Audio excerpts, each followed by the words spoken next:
보겠습니다. 창세기 9장 8절에서 17절입니다. 창세기 9장 8절에서 17절 한 절씩 교독하시겠습니다. 하나님이 노아와 그와 함께한 아들들에게 말씀하여 이르시되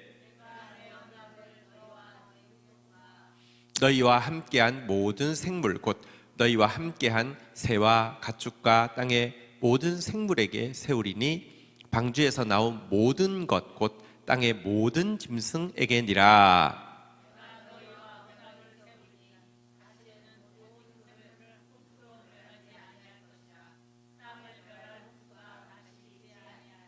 (12절) 하나님이 이르시되 내가 나와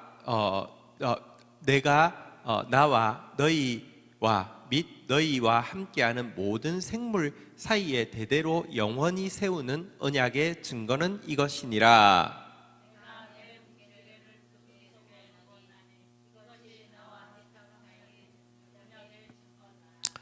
내가 구름으로 땅을 덮을 때에 무지개가 구름 속에서 나타나면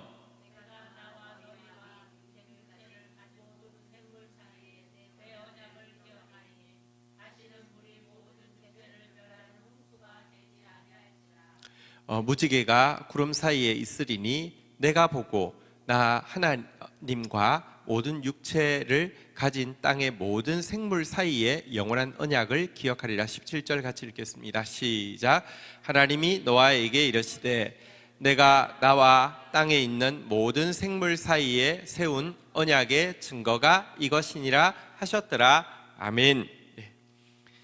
노아 홍수가 엄청난 이렇게 심판이었습니다. 우리가 본 바대로 노아가 이 홍수 때문에 방주 안에서 지낸 기간이 1년 10일이었죠. 40일 동안 이게 정확하게 얘기하면 비가 온 게 아니라 땅 속에 있는 궁창이 터지고 하늘 궁창이 쏟아지는 이런 것이 40일 동안 계속되었기 때문에 지금 40일 동안 폭우가 내리는 것하고는 비교할 수 없습니다. 그래서 성경에 정확하게 이제 기록되어 있잖아요. 아라랏산 높이가 5,000m 넘거든요. 근데 거기까지 물이 감하는데 150일이 걸렸다고 하니까 그리고 이제 산봉우리까지 또 내려오는데 다시 또 이제 한 73일이 더 걸렸고 어쨌든 물이 다 말라서 나오는 데까지 1년 10일이었으며 우리가 이 홍수의 규모가 어느 정도 되는지 정확하게 잘 알 수 없지만 사실은요 그 150일 후에 그 수위가 5,000m 정도까지 내려오는데 150일 걸렸다고 하면 어쨌든 엄청난 진짜 그러니까 정말 모든 것을 쓸어버리는 엄청난 홍수였음을 알 수 있습니다. 자, 그런데요 이 홍수가 마치고 노아와 또 방주에 탔던 모든 짐승들이 내렸을 때 오늘 그들에게 언약을 주시고 언약의 증거를 주시고 그것에 대해서 다시 거듭해서 하나님이 스스로 다짐하실 뿐만 아니라 노아에게 또 모든 동물 짐승들에게 다시 한번 그것에 대해서 언급하시는 내용입니다. 자, 우리 먼저 8절, 9절, 우리 10절 우리 한번 교독을 하도록 하겠습니다. 하나님이 노아와 그와 함께한 아들들에게 말씀하여 이르시되 10절 우리 같이 한번 읽을까요? 시작. 너희와 함께한 모든 생물 곧 너희와 함께한 새와 가축과 땅의 모든 생물에게 세우리니 방주에서 나온 모든 것 곧 땅에 속한 모든 짐승에게니라. 자, 하나님이 이제 노아와 그 아들들 그리고 10절에 특별히 보니까요 한번 너희와 함께한 한번 따라하겠습니다. 모든 생물. 자, 조금 가니까요 너희와 함께한 새와 가축과 땅에 한번 따라하겠습니다. 모든 생물. 모든 생물에게 세우리니 방주에서 나온 한번 따라하겠습니다. 모든 것. 땅에 한번 따라하겠습니다. 모든 짐승에게니라. 여러분 단지 노아와 그 가족 8명과 언약을 세우는 게 아니라요 계속 모든 생물, 모든 것, 여기 모든 것은 이제 이제 이 이제 또 모든 생물과 더해서 이제 인류를 이야기하죠. 8명의 그리고 모든 짐승 어쨌든 모두에게 언약을 세운다 이렇게 이야기를 하고 있습니다. 언약의 내용이 무엇입니까? 11절 같이 한번 읽도록 하겠습니다. 읽겠습니다. 시작. 내가 너희와 언약을 세우리니 다시는 모든 생물을 홍수로 멸하지 아니할 것이라. 땅을 멸할 홍수가 다시 있지 아니하리라. 다시는 모든 생물을 홍수로 멸하지 않겠다. 다시는 땅을 멸할 홍수가 있지 않게 하겠다라고 여러분 이 나온 이 노아의 후손들과 또 이제 모든 생명체들에게 다 말씀하고 있습니다. 오늘 특별히 여기 모든 생물이라는 단어가 거듭 반복되어지고 있는데요. 우리는 사실 되게 이제 원죄가 이기심이잖아요. 이기적인데 물론 딱 나만 생각하는데 또 기껏 생각해봐야지 인간 딱 관점에서만 생각하고요. 자연이나 또 동물의 관점은 전혀 생각하지 않습니다. 근데 하나님이 이 엄청난 진노 이후에 언약을 세우실 때 우리가 알잖아요. 이제 언약의 증거는 무지개인데요. 이 무지개를요. 사람은 요즘 하도 뭐 바쁘니까 혹은 또 오염 때문에 뭐 비 오고 나서 무지개 잘 안 보고 봐도 그냥 지나가잖아요. 근데 동물들은요 비 오고 나서 무지개 진짜 뚫어지게 볼 거예요. 왜냐하면 하나님 주신 언약이고요. 생각해 보세요. 한번 겪으면 트라우마가 되잖아요. 동물들이 여러분 지금 호주에서 그 야생 동물들이 뭐 6억 마리가 막 다 불에 다 죽고 이랬다고 하는데 너무 불쌍하잖아요. 그죠? 근데 그때 노아 홍수 때는 얼마가 죽었겠습니까? 정말. 근데 이거에 대해서 하나님은요 그 새끼 새 하나의 신음소리도 들으시는 하나님이라고 했는데 얼마나 마음 아프셨겠습니까? 그래서 오늘 본문에 보면 모든 생물이라는 단어가 계속 나오고 있습니다. 하나님 그들 하나에까지 지금 언약을 세우고 있는데 그 언약은 다시는 홍수로 이 땅을 멸하지 않는다라는 것이 언약의 내용이었습니다. 그러나 이 언약을 주신 이유에 대해서 우리가 분명히 알고 있어야 합니다. 이 언약을 주신 이유는 야 너희들 봤지?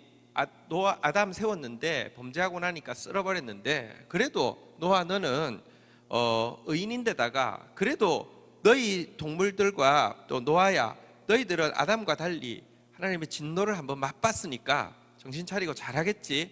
이제부터는 내가 이럴 홍수로 땅을 멸할 일 없겠지. 내가 믿어도 되겠지. 이제 한번 잘할 거지 라고 한 것은 결코 아님을 우리는 분명히 알아야 합니다. 하나님께서 노아가 잘할 것이기 때문에 노아가 의롭게 살 것이고 노아가 모든 생물에 대해서도 건강하게 자랄 것이기 때문이라고 이야기하지 않습니다. 우리 한번 확인해 볼까요? 창세기 8장 21절 볼까요? 하나님께서 이렇게 말씀하셨죠. 8장 21절 같이 읽겠습니다. 시작. 여호와께서 그 향기를 맡으시고 그 중심에 이르시되 내가 다시는 사람으로 말미암아 땅을 저주하지 아니하리니 이는 사람의 마음이 계획하는 바가 어려서부터 악함이라. 내가 전에 행한 것 같이 모든 생물을 다시 멸하지 아니하리니. 하나님께서 이 홍수로 모든 생물을 쓸어버리지 않겠다고 결심한 것은 노아는 믿을만 하니까, 노아는 잘하니까, 아니 인간은 비슷하긴 하지만 그래도 한 방 제대로 맞았으니까 정신 차렸을 테니까 전혀 그렇지 않습니다. 하나님께서 그래도 먼저 하나님께 예배하고 그래도 의를 위해서 몸부림치는 노아를 불쌍히 여겨주신 것이지, 노아 자체만 놓고 보면 저주받을 하나님의 심판을 피할 수 있습니까? 불가능합니다. 그런데 그의 예배를 받으시고 또 특별히 그 때문에 모든 생물을 멸하기 시작하며, 여러분 인간도 당연히 멸해야 되겠지만 여러분들 소 눈 보면 되게 불쌍하잖아요. 그죠? 이렇게 그렁그렁한 눈. 사실 솔직히 짐승은 인간에 비하면 죄가 덜합니다. 훨씬 덜합니다. 근데 여러분 인간의 때문에 지금도 너무 많이 그 고통당하고 있지만 하나님의 심판받는 거, 내가 다시 사람 때문에는 이는 사람의 사람 때문에는 사람으로 말미암아서는 땅을 저주하지 않겠다. 하나님께서 이렇게 심판하지 않는 이유는 인간이 너무 악해서이지 이제 노아는 잘할 것이기 때문이 아니고요. 또 여러분 이 자연 모든 생명체를 사실 아담에게 주셨잖아요. 그러나 우리 그 GT에서 본 바대로 우리 한번 볼까요? 창세기 9장 2절 교독하도록 하겠습니다. 1절 2절 교독하도록 하겠습니다. 하나님이 노아와 그의 아들들에게 복을 주시며 그들에게 이르시되 생육하고 번성하여 땅에 충만하라. 2절 읽겠습니다. 시작.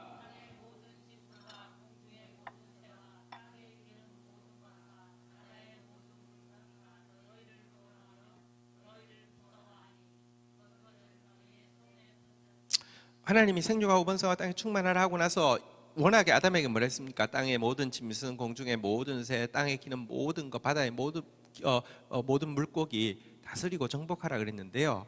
노아 홍수 이후에는 그 명령이 사라졌죠. 인간은 죄성이 있기 때문에 절대로 그렇게 할 수 없습니다. 선하게 할 수가 없습니다. 그럼에도 불구하고 하나님께서요, 그 모든 생명체들에게 본능적인 인간에 대한 두려움과 무서움을 심어주어서 인간이 솔직히 고대 시대 때 여러분 인간이 짐승들보다 훨씬 약하잖아요, 그죠? 멸절되지 않도록 또 파괴되었긴 하지만 인간의 위치가 짐승보다 더 높음을 하나님께서 보여주시기 위해서 이렇게 그들 속에 공포를 심어주신 것이지 절대로 그들이 인간을 아담과 하하가 이름을 지어주고 그들을 가장 잘 알고 그들을 선하게 다스리던 그런 관계가 아닙니다. 어쨌든 선에서 심판이 없는 것이 아니라 너무 악하기 때문에 심판을 내가 다시는 홍수로는 심판하지 않겠다 이렇게 지금 말씀하고 계신데요. 자, 여기서 먼저 우리 한 가지 하나님의 그 진노에 대해서 좀 우리가 생각을 해보도록 하겠습니다. 여러분, 하나님 그러면 노아 홍수를 일으킨 것은 성을 참지 못해가지고 좀 열받아가지고 잘못하신 행위입니까? 좀 더 참으셨으면 되었을까요? 우리가 성경에서 참 놓치고 있는 주제가 하나님의 진노에 대한 것입니다. 놓치고 있을 뿐만 아니라 하나님이 진노하신다 그러면 그건 하나님 아니라고, 하나님의 진노에 대해서 생각하기 싫어할 뿐만 아니라 하나님의 진노에 대해서 이야기하며 분노하고 그런 하나님 필요 없다고 이야기할 정도로 하나님의 진노에 대해서 우리 생각하지 않고 있습니다. 그러나 성경에서 보면요, 하나님의 진노에 대해서 거듭 이야기하고 있습니다. 한번 좀 보도록 할까요? 이스라엘을 구원한 모세가 이스라엘의 지도자, 이스라엘을 구원한 모세가 이렇게 40년 광야의 방황을 명령받고 나서 이렇게 고백을 한 내용이 있습니다. 시편 90편 11절 한번 볼까요? 같이 한번 읽도록 하겠습니다. 시작. 누가 주의 노여우심의 능력을 알며 누가 주의 진노의 두려움을 알리이까? 우리는 하나님의 진노가 얼마나 두려운지, 하나님의 노여움이 얼마나 무시무시한 파괴력을 가지고 있는지 거의 모르고 있습니다. 근데요, 모세, 하나님께 친구라고 불리웠던 모세는요, 하나님, 누가 주의 노여움의 능력을 알며 누가 주의 진노의 두려움을 알릴까라고 고백을 하고 있습니다. 우리 시편 76편 7절에도 보면 한번 볼까요? 시편 76편 7절 같이 한번 읽도록 하겠습니다. 같이 읽겠습니다. 시작.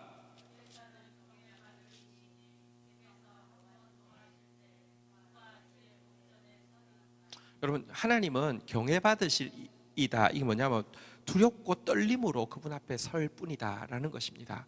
여러분, 하나님의 아까 친구였던 모세뿐 아니라 하나님께 가장 깊은 계시를 받았던 선지자들, 예를 들면 이사야랄지 혹은 에스겔이랄지 아니면 신약의 사도 요한이랄지 아니면 다니엘이랄지, 하나님 한번 딱 배웠고 나면 뼈가 썩는 것 같아가지고 그 환상을 한번 보고 나면 며칠 동안 거의 실신하다시피 해서 일어나지 못할 정도로 하나님은 경외받으시고요, 주께서 한번 노하실 때 누가 주의 목전에서 서리까? 하나님의 노여움 앞에서 설 수 있는 인간은 아무도 없다고 성경은 이야기하고 있습니다. 나훔 1장 6절에 보면요, 그분이 한번 노를 바라시면요, 나 1장 6절 한번 볼까요? 같이 한번 읽도록 하겠습니다. 읽겠습니다. 시작. 누가 능히 그의 분노 앞에 서며 누가 능히 그의 진노를 감당하랴? 그의 진노가 불처럼 쏟아지니 그로 말미암아 바위들이 깨어지는도다. 그의 분노 앞에 아무도 설 수 없습니다. 그의 진노 감당할 수 있는 사람이 없습니다. 그의 진노가 쏟아지는 것은요, 마치 막 불이 막 쏟아지는 것 같은데 그 불 앞에서 바위가 깨어지는 불이 막 쏟아지는 것 같아, 이렇게 묘사하고 있습니다.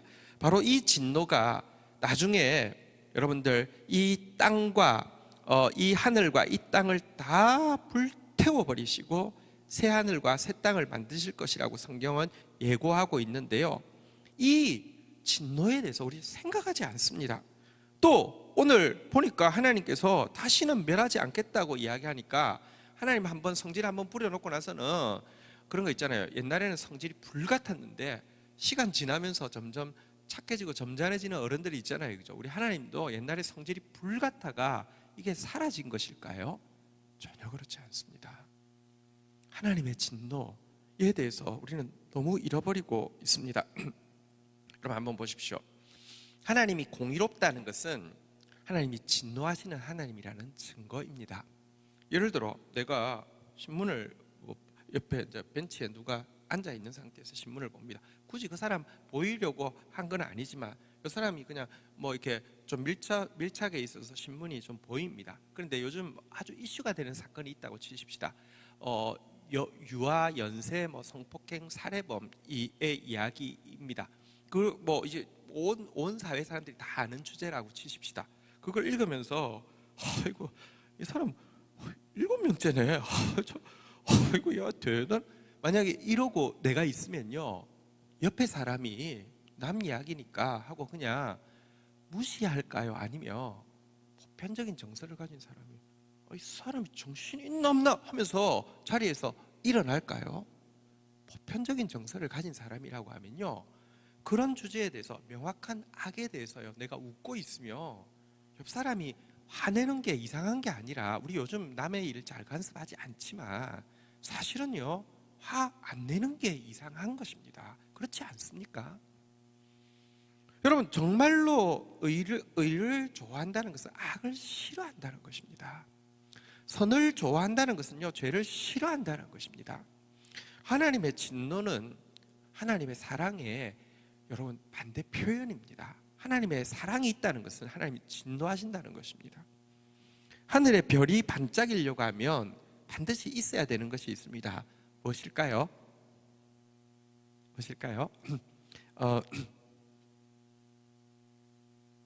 왜 서울 도심에는 별이 반짝이지 않을까요?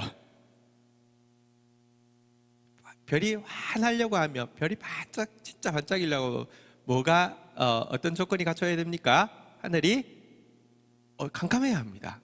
맞죠, 그죠?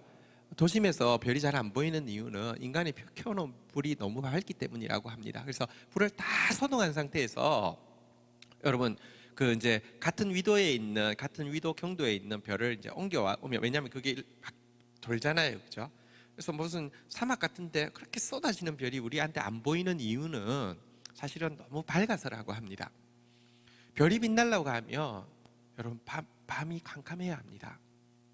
하나님의 사랑이 빛날 수 있는 것은요, 그 아들까지 아끼지 않고 주시는 사랑이 빛날 수 있는 것은요, 그분의 진노가 있어야지만 그분의 사랑이 빛나는 것인데요, 여러분 지금 우리는 하나님의 진노에 대해서 너무 둔감합니다. 그리고 지금 보십시오. 하나님께서 이제 다시는 모든 생물을 홍수로 멸하지 않을 것이라고 이야기하시는 것이요, 하나님이 후회하는 게 아닙니다. 내가 너무 심했지가 아닙니다. 그리고 혹은 하나님이요 죄에 대해서 한번 해봤는데 저것들 안 돼, 알아서 하려고 해, 몰라, 이것도 아닙니다. 하나님이 지금 이 심판을 유예하신다는 것이 얼마나 큰 긍휼이며, 또 사실은요 얼마나 진노가 쌓이고 있는 것인지를 분명히 알아야 합니다. 예수님께서 십자가 지실 때에 너무너무 두려워하셨잖아요. 그죠? 왜 그렇게 두려워하셨을까? 진짜 그 벌거벗 기우는 수치와 사실은 십자가라는 것 자체가 너무 고통스러운 죽음이죠. 빨리 죽여주는 것은 고통스럽지 않은데, 사실은 지난번에 말씀드렸지만 십자가는 딱 사람 눈높이에 지나가는 길의 나무에다가 뻘거벗겨서 팬티 입는 거 아닙니다. 뻘거벗겨서 상태에서요 죽을 때까지 그냥 미친 듯이 꿈틀거리다가 죽는데, 예수님처럼 이렇게 뭐랄까요, 안식일이 다가와서 유대인들이 더 이상 꿈틀거리지 못하도록 다리를 이렇게 이제 보통 죄수들이 다리를 꺾고 이렇게 해서 늘어져서 죽여도 상당히 오랜 기간이 걸리고요. 예수님 좌우편에 있던 죄수들은 그렇게 죽였죠. 예수님은 그 전에 미리 가능하면 빌라도가 동정심을 일으켜서라도 풀어주고 싶어서, 왜냐하면 죄가 없는 거 아니까 너무 거의 죽도록 매질했기 때문에 6시간 걸리셨는데요. 너무너무 큰 고통, 예 맞습니다. 고통도 많고 너무너무 큰 수치, 사람이요 키높이에서 뻘거벗겨서 다른 모든 사람이 지나가는데 보인다는 거, 그것도 이렇게 뭐랄까요, 뭐 누드 모델이 이렇게 그리는 게 아니라 인간의 모든 그 뭐랄까 부끄럽고 수치스러운 여러분 이걸 다 보여주는 쉽지 않을 것입니다. 그러나 그것 때문에 예수님께서 십자가에서 그렇게 고통하신 것이 아닙니다. 사실은 한 가지는 하나님과의 단절을 한 번도 경험하지 못했는데 하나님으로부터 단절되어지는 그것이, 왜냐하면 우리의 죄 때문에 하나님 얼굴을 가리실 거니까요. 나의 아버지 어찌하여 나를 버리시나이까 해도 외면하실 것이니까요. 이것이 두렵기도 하지만 이 말은요, 예수님이 우리를 위해서 진노의 잔을 다 마셨잖아요. 이때 하나님이 이제 예수님께 얼마나 진노하시는지가 너무 공포스럽고 두려웠기 때문입니다. 근데 우리는 이 진노에 대해서 너무 모르기 때문에 그 사랑도 대수롭지 않은 것입니다. 어쨌든 이 진노가 모든 것을 쓸어버리고 나서, 그러나 인간에게 희망이 없기 때문에, 노아 방주로 안 되기 때문에 더 큰 방주, 더 온전한 방주인 당신의 아들의 죽음을 예비하신 것이고, 또 하나님께서 마지막 진짜 두려운 진노의 심판을 앞두고 할 수만 있으면 구원받을 사람 한 명도 놓치지 않기 위해서 심판을 유예하신 것이지, 하나님의 진노가 부당한 것도 아니고 하나님의 진노가 없어진 것도 아니고요. 하나님의 진노가 있다는 것이 하나님의 사랑의 증거임을 우리가 알아야 합니다. 자, 어쨌든 이렇게 하나님께서 이제 다시는 땅을 홍수로 멸하지 않겠다고 이야기하시고는요, 말씀으로 끝나지 않고 12절, 13절 우리 교독하도록 하겠습니다. 하나님이 이르시되 내가 나와 너희와 및 너희와 함께하는 모든 생물 사이에 대대로 영원히 세우는 언약의 증거는 이것이니라.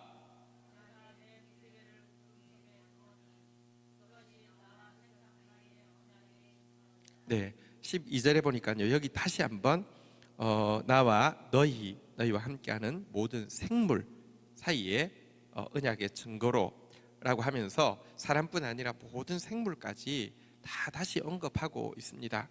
하나님의 마음이 인간 때문에 심판받는 생물체에 대해서 얼마나 고통스러워하고 계신지도 잘 보여주고 있습니다. 우리 13절에 보니까요, 그 증거가 무지개이잖아요, 그죠? 아까도 말씀드렸지만 사람보다는 짐승들이 훨씬 더 무지개가 뜰 때마다, 비가 올 때마다 공포스러워할 것이지만 무지개가 뜰 때마다 안도할 것입니다. 홍수로는 심판이 없을 것이라고. 그런데 여러분, 사실 지금 이제 이번에 호주에서 막 불난 게 보면 홍수가 아니잖아요, 불이잖아요, 그죠? 이게 뭐 지구가 전체적으로 온도가 오르게 되면 이렇게 그 지역에 가뭄이 극심하게 되고, 또 그것이 거꾸로 또 이렇게 불을 내게 되면 뭐 이런 일이 생긴다고 하더라고요. 그래서 제일 주된 원인은 지구 온난화라고 그런 이야기하는 것을 보았는데요, 물이 아니라 불에 의해서, 사실 뭐 6억 마리면 진짜 작지 않은 동물들이죠. 진짜 대책 없잖아요. 사람은 피할 수 있는데 피할 수 없잖아요, 그죠? 하나님께서 이것 보시면서 얼마나 고통스러워 하실까요? 어쨌든 여러분 또 지금 전염병은 종말의 한 중요한 증거라고 말씀드렸습니다. 전쟁과 기근과 지진과 전염병, 이것이 종말의 대단히 중요한 증거라고 이야기 드렸고요. 갈수록 더 심해질 것입니다. 그런데요, 어쨌든 절대로 홍수로는 심판하지 않겠다라고 하나님께서 무지개를 통하여서 증거하시는데요.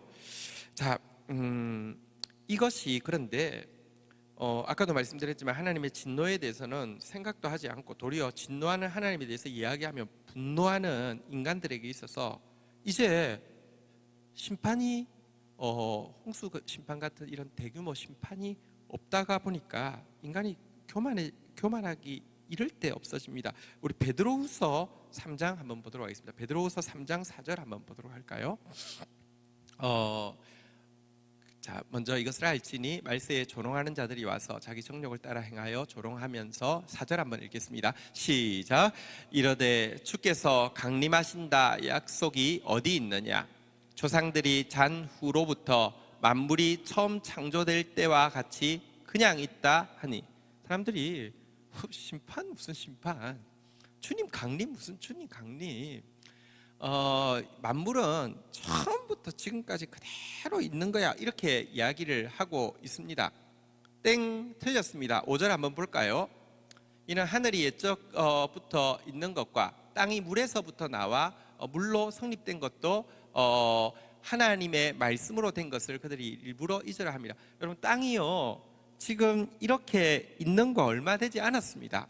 워낙 천지 창조 때 보면요, 땅은 물 속에 있었습니다. 그러다가 하나님께서 땅과 물을 나누신 것이고요, 홍수 때 그 물을 다시 덮으신 것입니다. 땅이 항상 있었던 것 아닙니다. 그들 말 틀렸습니다. 자, 그러나 자, 우리 6절 한번 보도록 하겠습니다. 6절 이로 말미암아 그때는 세상은 물이 넘침으로 멸망하였을 때 7절 읽도록 하겠습니다. 읽겠습니다. 시작. 이제는 하늘과 땅은 그 동일한 말씀으로 불사르기 위하여 보호하신 바 되어 경건하지 아니한 사람들의 심판과 멸망의 날까지 보존하여 두신 것이라. 여러분, 물로 이렇게 심판한다는 것은 어떤 의미에서요, 씻는 거잖아요, 그죠? 다시 쓴다는 거잖아요. 불을 한다는 것은요, 이건 태운다는 것입니다. 다시 쓰지 않는다는 것입니다.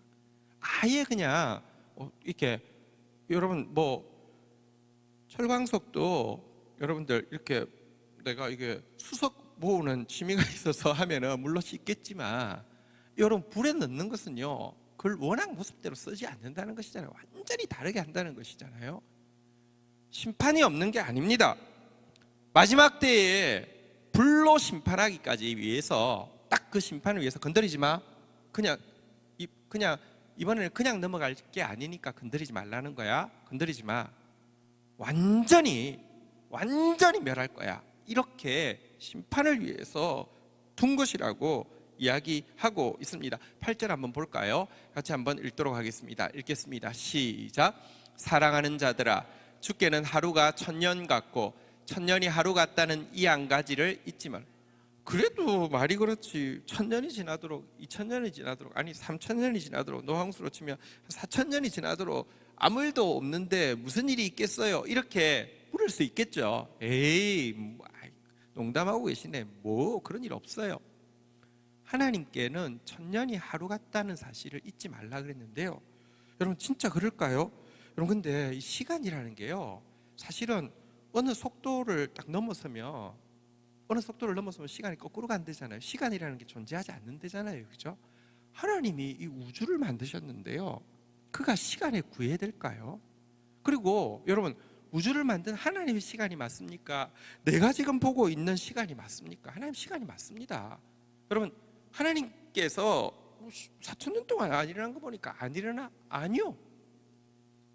하나님 앞에서는 4000년이 4일밖에 되지 않는, 4일도 안 되는 그런 시간에 지나지 않는다고 이야기합니다. 그런데 왜 하나님께서 이렇게 교만한 사람들이 만물이 처음 창조될 때처럼 그대로 있다. 심판은 무슨 개코가 심판, 예수님이 뭐 재림한다고 웃기는 소리 하고 있네, 이런 소리를 들으면서도 왜 참으십니까? 참으시는 이유는 딱 한 가지입니다. 9절 한번 볼까요? 같이 한번 읽도록 하겠습니다. 읽겠습니다. 시작. 주의 약속은 어떤 이들의 더디다고 생각하는 것 같이 더딘 것이 아니라 오직 주께서는 너희를 대하여 오래 참으사 아무도 멸망하지 아니하고 다 회개하기에 이르기를 원하시는, 하나님이 둔해서도 아니고요, 하나님이 이렇게 심판했던 거 미안해서도 아니고요, 하나님이요 사실은요 우리에 대해서 오래 참고 있는 것입니다. 왜? 아무도 멸망하지 아니하고 다 회개하기에 이르기를 원해서 진짜 또 믿어주고 또 참아주고 또 기다려주고 아들까지 주시면서 이 아들을 주면 믿겠지, 이 아들을 주면 돌이키겠지 하시면서 기다리는데, 그 아들까지 죽여버릴 것을 여러분 예수님이 살아계실 때에 불의한 청지기 비유해서 아들 보내도 아들 죽일 거 이야기하고 있잖아요. 하나님 모르셨습니까? 다 아십니다. 그럼에도 불구하고 그 아들 죽인, 예를 들면 사울 같은 이 한 사람 돌이키기를 기다려서 또 기다리시는 것이고요, 제가 그 시대에 있었으면 그 아들 죽이는데, 예수님 죽이는데 제일 앞장섰을 거예요. 우린 다를 것 같습니까? 똑같습니다. 그런 우리 한 사람 건지기 위해서 기다리심이라고 이야기하고 있습니다. 자, 그러나 끝까지 기다리시는 것은 아님을 우리는 분명히 알아야 합니다. 10절부터 보시면요 이렇게 이야기하고 있습니다. 같이 한번 읽도록 하겠습니다. 시작. 그러나 주의 날이 도둑같이 오리니 그날에는 하늘이 큰 소리로 떠나가고 물질이 뜨거운 불에 풀어지고 땅과 그 중에 있는 모든 일이 드러나리. 마지막 때의 심판은 물심판이 아닙니다. 물은 다시 이야기합니다. 쓸고 나면 닦아내겠어요. 홍수 나고 나도요, 여러분 지금 반지하에 물 차도요, 쓸 거 건져서 막 닦고 해가지고 또 반지하 또 들어가 살잖아요, 그죠? 근데 불은 다릅니다. 하늘이 큰 소리로 떠나가고 나서 물질이 뜨거운 불로 풀어지고, 여러분 용광로에 물질 넣으면 뜨거운 불에 풀어지잖아요, 그죠?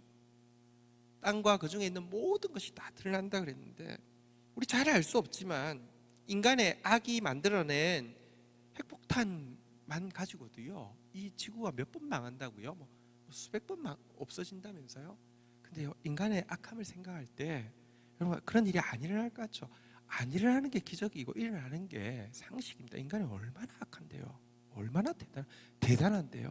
근데 어쨌든요 마지막 때는 불심판이 있을 것이라고 성경은 이야기하고 있고, 또 여러분 심판이 있어야 합니다. 심판이 없으면 어떻게 되겠습니까? 지금 어쨌든 한번 보십시오. 중국의 그 악한 정권을 한번 보십시오.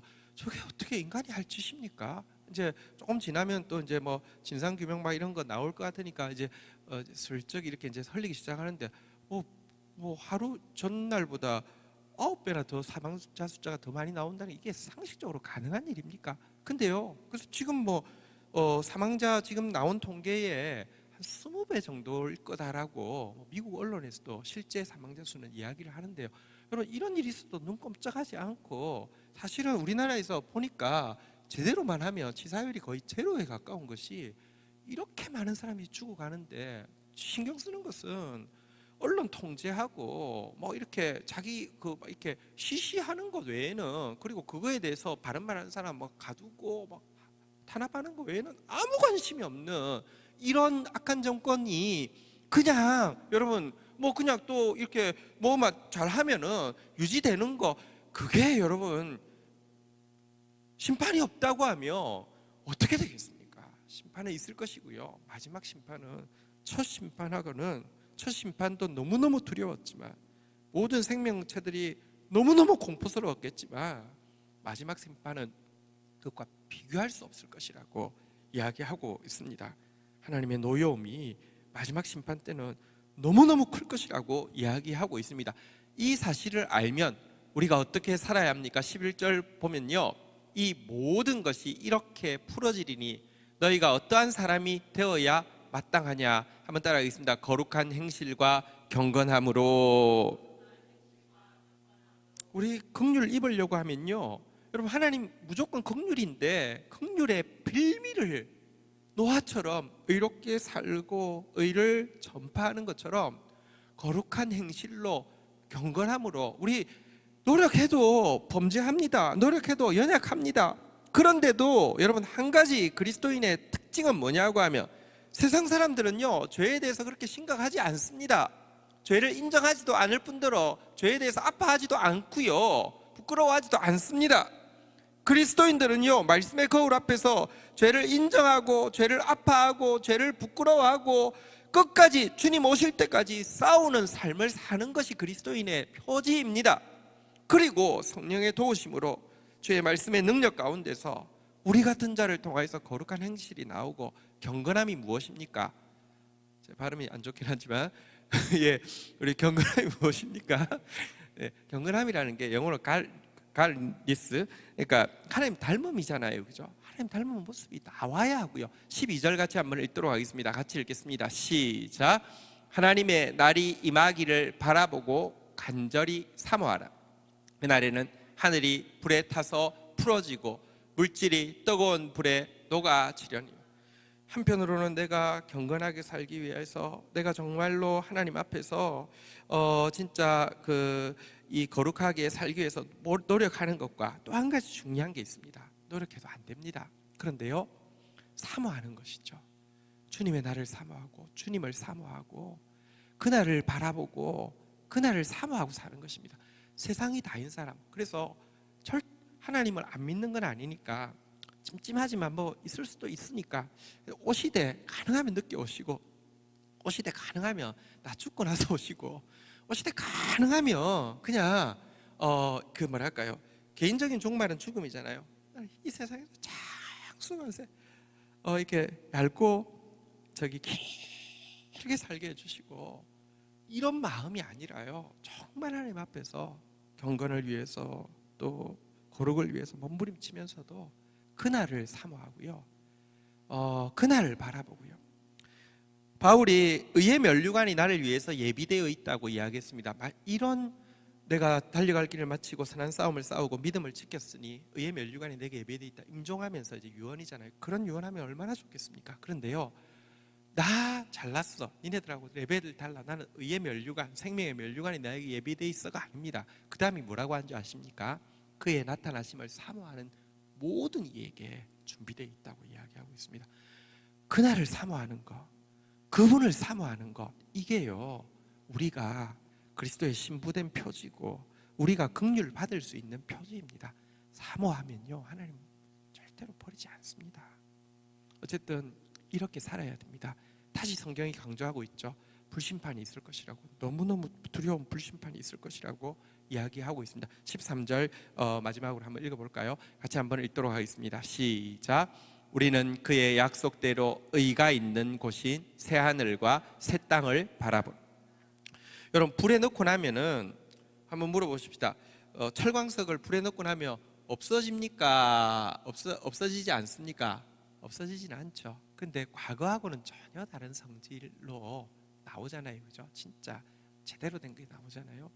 불로 심판하는 것은 없애기 위함이 아니라 새 하늘과 새 땅의 재료로 이렇게 만들기 위하여서 통과하는 것이고요. 그 새 하늘과 새 땅은요, 한번 따라하겠습니다. 약속대로 의가 있는 곳. 여기 의는 공의를 이야기하는데요, 하나님의 말씀이 다스리는 곳. 공의가 실제 이루어지는 것을 정의라고 하잖아요. 그래서 공의가 다스려서 정의가 이루어지는 새하늘과 새 땅. 새하늘과 새 땅은 왜 좋은 줄 아십니까? 다 금으로 돼 있어서 좋은 게 아니라요, 공의와 정의가 완벽하게 이루어지는 곳이기 때문입니다. 그리고 우리가 정말 사랑하는 예수 그리스도께서 계시기 때문입니다. 그리고 우리 같은 죄인이 우리의 정말 악한 모습을 벗어버리고 주님 닮게 될 것이고요. 그래서요 여러분들, 이 세상에는 우리가 아무리 선해도 짐승들에게 우리는 학대하고 있는 겁니다. 아무리 선해도 학대하고 있는 겁니다. 근데요 그날이 되면 성경이 어떻게 이야기하고 있습니까? 어린아이가 독사굴에 손을 넣어도 물지 않고 여러분 이 어린 양과 사자가 같이 뒹구는 그런 완전한 평화는요 정의가 있어야지 평화가 이루어지거든요. 그래서 공의, 정의, 평화 이것이 이루어지는 새날이 있을 것이다 이렇게 약속하고 있는데요. 이것에 대한 증거가 물로 심판하지 않는다는 증거가 무지개입니다. 심판 없으니까, 영원히 심판 없으니까 마음대로 살아가 아니라 이제 더 두려운 심판 그리고 완전한 구원이 있을 것이니 경건하게 거룩함으로 사모하면서 살라는 것이 무지개 심판의 무지개라는 언약의 증거가 내포하고 있는 것입니다. 자, 무지개를 주시면서 주님이 하신 말씀만 보고 마치도록 하겠습니다. 14절부터 15절 무지개를 이제 주시면서 하나님께서 독백하고 계신 내용입니다. 오늘 본문으로 갑니다. 자, 창세기 9장 14절 15절 교독하겠습니다. 내가 구름으로 땅을 덮을 때에 무지개가 구름 속에 나타나면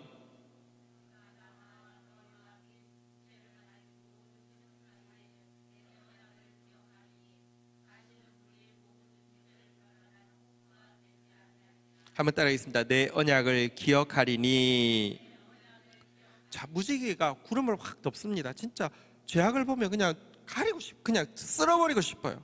구름 막 우리 그렇잖아요. 사실 어떤 날 갑자기 구름이 검은 구름이 빽빽하게 오면 좀 공포를 느끼잖아요, 그죠?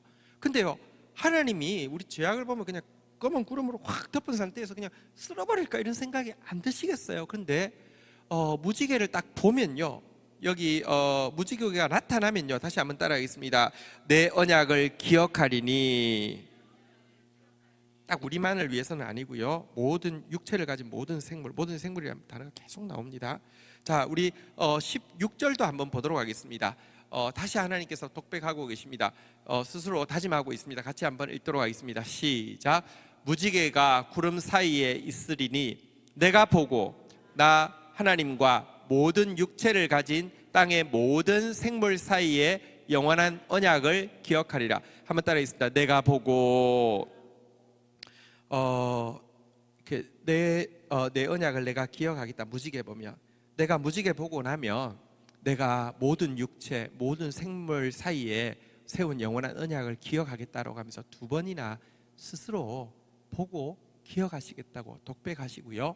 뿐만 아니라 여러분, 사실은 하나님이 건망증이 심해서 내가 안 할게, 내가 저거 보면 안 잊어버릴게, 잊어버리지 말자. 자, 무지개 보면 뭐라고?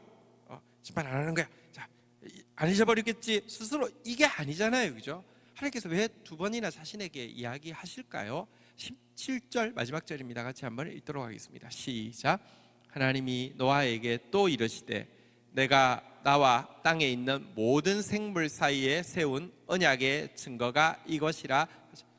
노아한테도 이야기하고 있습니다. 노아야, 나 이야기했는데 다시 이야기할게. 내가 다시는 홍수로 땅을 멸하지 않는다는 증거가 무지개야. 나 이야기했잖아. 너 다시 이야기해. 무지개가 뭐라고? 언약의 증거야. 다시 노아에게 또 한 번 더 이야기를 하고 있습니다. 사실은 이제 우리에게 기억하라는 것이죠. 무지개를 볼 때마다 기억하라는 것이죠. 하나님의 진노가 위에 되어지고 있고 인간의 죄성이 얼마나 큰지를 기억하고, 그래 하나님의 심판이 도둑과 같이 임할 것이고, 도둑과 같이 임한다는 것은요, 여러분들 저기 그 이단자들이 도둑과 같이 임합니다. 그 도둑은요, 이렇게 진짜 도둑놈 같이 비밀스럽게 임한다는 뜻이고요. 이 도둑놈 같이 생겼고 도둑놈 같이 임하죠. 도둑질 하려고. 비밀스럽게가 아니라 예수님이 도둑같이 임한다는 것은요, 한번 따라하겠습니다. 예기치 않게 도둑질 하려고 막 숨어서 들어오는 그 이단자 말고요, 예수님은 예기치 않게 다시 올 것이라고 이야기하는, 이거 너 기억해. 그리고 물심판이 아니라 불심판이 있을 거 기억해. 그날이 오기 전에 경건함과 거룩한 행실로 하나님 사모하면서 살아야 되는 것 기억해. 이렇게 무지개 언약을 주시는 내용입니다. 우리 함께 여러분들, 이 심판이 있을 것이고 또 있어야 합니다. 그 심판을 우리는 견딜 수 없지만 오늘 노아를 견디게 하신 주님, 노아의 구원의 방주에 탄 모든 생물을 구원하신 주님, 노아의 방주와 비교할 수 없고 무지개 언약과 비교할 수 없는 예수님의, 여러분들 예수님의 방주, 예수님의 말씀이 다스리는 교회를 우리에게 주셨습니다. 이 교회에서 더 주님 사랑하고 더 주님 사모하고 더 주님 닮아가고 하다가 구원에 이를 뿐 아니라 또 구원받을 많은 영혼들을 구원해내는 저와 여러분들이 되시기를 주의 이름으로 축원드립니다.